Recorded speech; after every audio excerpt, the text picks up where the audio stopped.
দর্শক আসসালামু আলাইকুম। আজকে 14 আগস্ট জামাতে ইসলামের দেলোয়ার হোসেন সাঈদীর আজকে মৃত্যু তারিখ। তো এই উপলক্ষে তোরাবগঞ্জ বাজারে এক বিরাট মিছিল হয়ে তারা বক্তব্য দিচ্ছেন।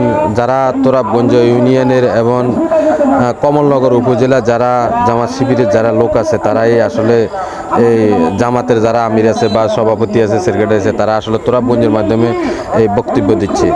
তো বক্তব্য কিভাবে দিচ্ছে, কি করতেছে, আসলে বেশ করে আপনারা জানেন যে আওয়ামী লীগ সরকার পদত্যাগ করার পরে আসলে এই নিয়ে তারা বক্তব্য দিচ্ছে। আপনারা শুনতে থাকুন। আমাদের দাবি এই সমস্ত অন্যায় হত্যা যারা করেছে তাদের বিষয়ে বাংলাদেশে করতে হবে। ভাইয়েরা, কথা আর বেশি বলবো না। আমরা জামাত ইসলাম করি, আমরা ক্ষমতার জন্য জামাত ইসলাম করি না। আমরা কোরআনকে সংসদে নিয়ে যেতে চাই। আল্লাহ পাক এই দুনিয়া বানিয়েছেন, এই দুনিয়া সৃষ্টি করেছেন আল্লাহর খেলাফত কায়েম করার জন্য। আল্লাহ পাক বলেছে বাংলাদেশের জন্য একটি জাতির কলঙ্ক।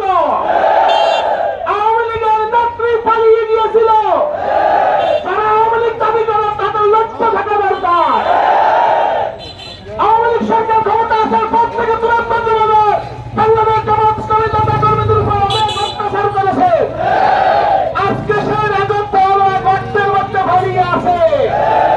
তারা আজকে কোথায় আমরা দেখতে চাই? তোমরা তো অত্যাচার করেছো, আমরা তাদেরকে ক্ষমা করে দিয়েছি। তবে আমাদের আইনি জামাত ক্ষমতা করে আমি শাস্তি দিতাম। হয়ে যাও, তাহলে না সবাই থেকে দীক্ষিত করেছেন।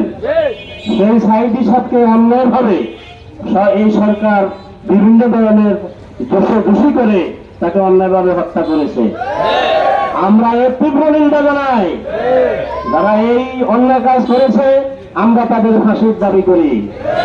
প্রিয় ভাইয়েরা, আপনারা জানেন এই বাংলাদেশে আওয়ামী লীগ সরকার গত 16-17 বছর এদেশের মানুষের বিভিন্ন ধরনের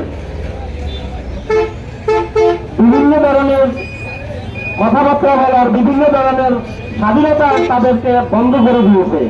এই দেশের মানুষ কথা বলতে